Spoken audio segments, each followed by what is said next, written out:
আউযু বিল্লাহি মিনাশ শাইতানির রাজিম। বিসমিল্লাহির রহমানির রহিম। আহমাদুল্লাহি হামদা শাকিরিন ওয়াসসালাতু ওয়াসসালামু আলা সাইয়্যিদিল মুরসালিন ওয়া আলা আলিহি ওয়া আসহাবিহি আজমাইন ওয়া মান তাবিআহুম বিইহসানিন ইলা ইয়াউমিদ্দিন। সম্মানিত উপস্থিতি, আজকে আমরা আদল ও ইনসাফ এই বিষয়টি নিয়ে আলোচনা করব। আদল শব্দটির শাব্দিক অর্থ হলো ভারসাম্য রক্ষা করা, ইনসাফ করা এবং সোজা করা। আদল শব্দটির পরিভাষায় আমরা বলবো শরিয়া ভিত্তিক প্রত্যেকের অধিকার তার কাছে সুষ্ঠুভাবে পৌঁছে দেওয়ার নামই হলো আদল, অর্থাৎ ইনসাফ প্রতিষ্ঠা করা।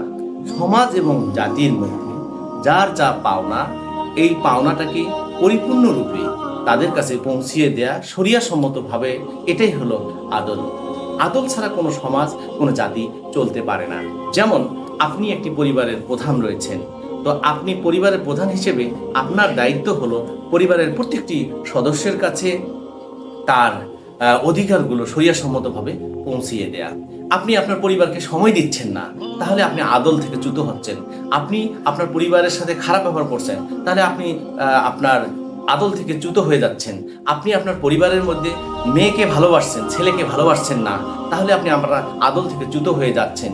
সুতরাং এই সমাজের হাজারো বিষয় রয়েছে যেগুলো আদলের সাথে জড়িত। সম্মানিত উপস্থিতি, আদল যে বিষয়টি, আপনি একটি নতুন রাষ্ট্র গঠন করবেন, তাহলে এই নতুন রাষ্ট্র গঠনে এই জাতি, সমাজ, সবার মধ্যে রাজনৈতিক, অর্থনৈতিক সবগুলোর ব্যালেন্স শরিয়াসম্মত ভাবে নিয়ে আসা, এটাই হলো আপনার আদল।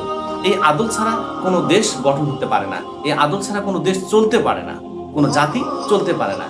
আদলবিহীন কোনো জাতি মেরুদণ্ডহীনভাবে কখনো সমাজ এবং জাতিকে বিনির্মাণ করতে পারে না। মহান রব্বুল আলামিন এই জন্য এই আদল সম্পর্কে কোরআনে অনেক জায়গায় বলেছেন। তো মহান রব্বুল আলামিন আমাদেরকে সুন্দরভাবে জানিয়ে দিচ্ছেন সূরা নিসার 48 নম্বর আয়াতে, ইন্নাল্লাহা ইয়া'মুরুকুম আন তুআদ্দুল আমানাতা ইলা আহলিহা। যে নিশ্চয় আল্লাহ তোমাদের আদেশ দিয়েছেন আমানত সমূহ তার হকদারদের কাছে পৌঁছিয়ে দাও। অর্থাৎ একজন রাষ্ট্রপ্রধান যদি হন, তাহলে তার উপর যে আমানতগুলো রয়েছে, এই আমানতের হকদারগুলোকে তার কাছে সেগুলো পুঙ্খানুপুঙ্খভাবে পৌঁছে দিতে হবে। শত শত হাজার হাজার বিষয় রয়েছে যেগুলো দেশ জাতি গঠনের জন্য এই ইনসাফটাকে আপনাকে কায়েম করতে হবে। তবেই হবে একটি সুসজ্জিত দেশ, তবেই হবে একটি সুন্দর মার্জিত দেশ। আর এই দেশ জাতির কাছে অর্জিত হবে এবং দেশের সার্বিক কল্যাণ সাধন হবে। আল্লাহ সুবহানাহু ওয়া তাআলা আপনাকে আমাকে এই আদল এবং ইনসাফ সমাজ এবং জাতির প্রত্যেকটা রন্ধে রন্ধে যেন আমরা প্রতিষ্ঠা করতে পারি, সেই তৌফিক যেন দান করেন। আমিন। আসসালামু আলাইকুম ওয়া রাহমাতুল্লাহ।